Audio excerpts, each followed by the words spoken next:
Welcome to English Country Life. This year we're following Cinnamon, one of our broody hens, through the entire breeding season. We're going to watch her as she incubates, hatches and raises her chicks. This week we're looking at the hatching process itself.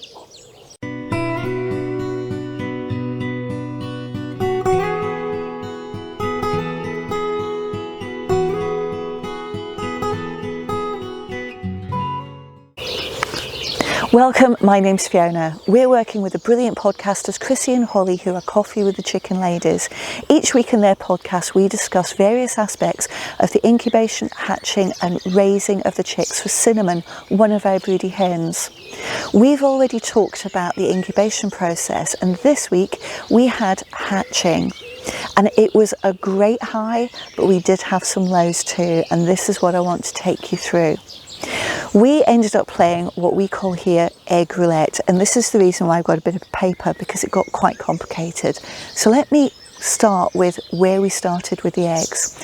So in this coop we had Cinnamon, and in this coop we had Frankie, and between them they were sharing a clutch of 24 eggs. Now the idea was, as they went through the incubation period, we would test for fertility within the eggs and remove any which were infertile, and then whatever was left we distribute between the two coops. Now it has to be said, Cinnamon got 12 immediately, and Frankie only got 5, and 7 were put into our Brinsey incubator. Now the reason for that is Frankie, when she was very young, had a little accident, and we want to make sure that Frankie can cover the eggs properly and she keeps herself and the eggs healthy, so we only gave her 5 to begin with. Now she's never let us down actually, she's done a fantastic job, but we still want to take good care of her. We also had 2 other hens who were due to hatch roughly at the same time, and they were in the 2 coops behind Cinnamon's. So at the far end we had Halloumi, who was one of our old English pheasant fowl, and she was sitting on 7 cream leg bar eggs for hatching. The coop in front of that we had Rowan, and this is where the problem started, because she actually had a clutch of 18 eggs. She was sitting on 6 and we had 12 running alongside in the incubator. Now those eggs were actually brought in through the post, and the reason for that is we're trying to hatch a new breeding cockerel, and we want a breeding cockerel every single year to be different genetic material from our hens. So we buy in some eggs, but the fertility from postal eggs is never very strong, so our expectation is 50% will be fertile, because they do get shaken in the post, which impacts them. And from those 9 that we would expect to be fertile, we'd probably get 7 or 8 successfully hatch. And the coop that Rowan was in was more than big enough to deal with 7 or 8 chicks that would hatch, and Rowan as well. But this is where the problem was, because actually when we tested the fertility from 18 eggs we brought in, we found amazingly that we actually had 16 of them that were viable. So what do we do? Because from 16 eggs we're probably going to have 13 or 14 chicks that will hatch successfully, and the coop that they were going to be hatched in was far too small. So we needed to rethink and move things around. Now the good news is broody hens actually don't care which eggs they're sitting on, so we can move them around providing the hatch date is roughly around the same time. And this is where we're very lucky, because both Cinnamon and Frankie were due to hatch in their original clutches only 2 days before Rowan. What we decided to do was swap Rowan's with Frankie, because Frankie has the largest coop. It's enormous, so she could easily cope with 13 or 14 chicks in there.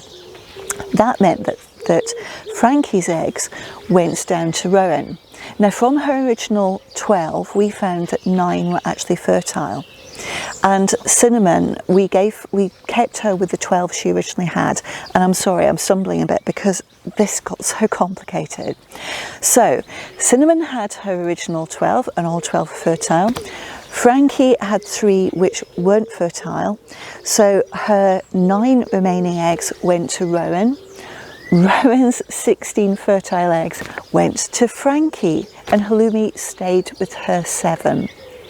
Now let me take you through the actual hatching day itself, because we did have a little bit of another problem which we needed to solve.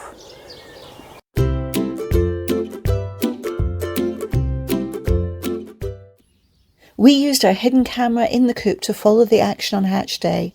It has to be said that the camera isn't a remote one, so we still needed to retrieve it to see progress. We try and leave the broody hens alone as much as possible when hatching, unless we spot a problem on the footage. Cinnamon is a proven broody and has hatched many clutches for us. She had 12 eggs to hatch, and as the day progresses, we started to see chicks on the footage.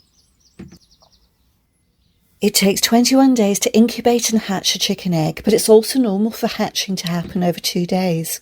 Some chicks can fight their way out easily, while for others, getting out of the egg can be quite difficult. They need to rest for a significant amount of times during the process, which means it does take longer. Cinnamon's chicks start to appear at the very beginning of day 21. As the day progresses, more and more appeared and continued hatching overnight into day 22. As day 22 started, we celebrated that Cinnamon had 8 strong chicks from 12 eggs. The sad news is that from the remaining 4 eggs, we found that 1 chick had been crushed. That left 3 more eggs to hatch. Unfortunately, one of those eggs was showing no signs of life, so we removed it after testing it for both movement and sound. The remaining 2 eggs, though, were pipping, and that means they'd broken a small hole in the egg to start hatching, and they were making lots of noise, so we left Cinnamon in peace to complete the process.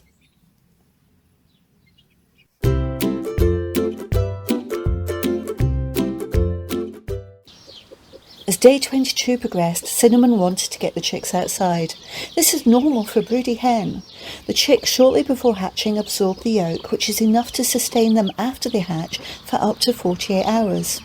Even if food and water is provided in the coop, a broody hen will take her chicks out in search of food and water around 30 to 36 hours after that first hatch. For Cinnamon, she still had the last 2 eggs that had pipped, trying to hatch, so we made the choice at that point to intervene. This is one of Cinnamon's newly hatched chicks.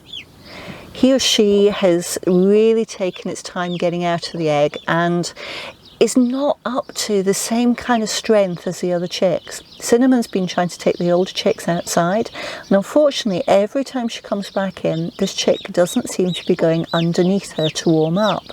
So I think what we're going to do is scoop him up, take him into the barn, stick him under the brooder so he can warm up properly, recover, and then when Cinnamon's roosting tonight, we'll come back and pop him under her wing. And there he is. I took him straight over to our brooder to warm up. At the same time, I removed the egg that had an active chick still trying to hatch, and I popped that into one of our incubators. I've scooped up the 2 chicks of Cinnamon's that were struggling, so she can take out the older chicks to have a little bit of a scratch around outside. On the right hand side, we've got our very cheap incubator, and in there we've got the egg with the chick who's still trying to get out of the egg, and on the left hand side I've got an old tin bath with the brooder plate, a little bit of food, a little bit of water. And if I just lift the brooder plate up, you'll be able to see the little chick that has hatched but actually wasn't getting time to recover before Cinnamon needed to go outside. Now they're beautifully warm underneath that brooder plate. They can take a little bit of time to recover before being returned to Cinnamon. After a short while, the last chick fought its way out of the egg. I left it in the incubator to recover just for a little while, and then I added it to the brooder with its sibling. That evening we reintroduced both chicks to Cinnamon. It's a very easy process. We wait until night when she's settled, lift a wing and pop the chicks underneath. The chicks then naturally burrow into her feathers for warmth, and the reintroduction is complete. Normally we would allow broody hens and their chicks out with the flock within 24 hours, but as the 2 chicks needed some extra time to find their feet and keep up with the others, we decided to confine Cinnamon and her chicks in the coop and the run for 2 extra days, just to give them some more time.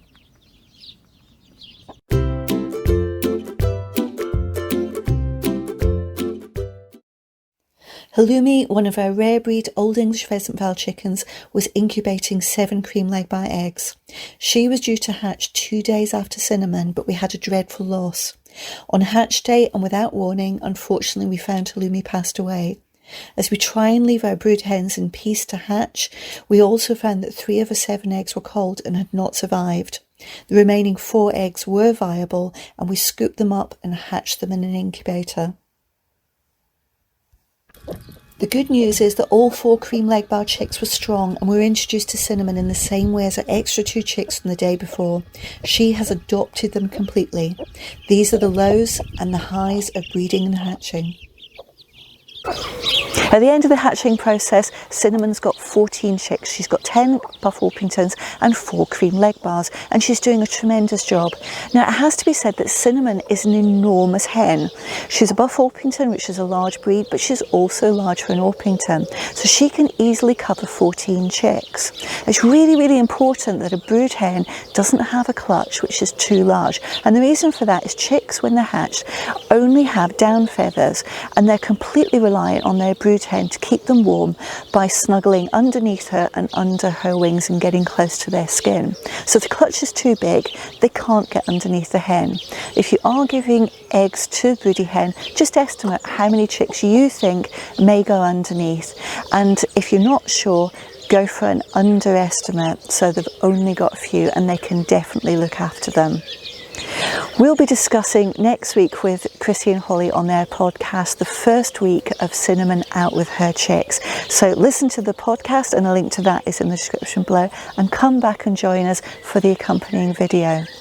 If you have liked this content, take a moment and give me a thumbs up below. If you're not already a subscriber to the channel, hit subscribe and the bell icon, and you'll get to know of every new video as soon as it's published. If you want to support the channel, our branded t-shirts are in our eBay store, and a link to that is in the description below. And don't forget to listen to Chrissy and Holly on the Coffee with Chicken Ladies podcast. If you've got any questions for me, leave them in the comment section and I'll do my best to answer them as soon as possible. But for now, thanks for watching, and I look forward to seeing you next time.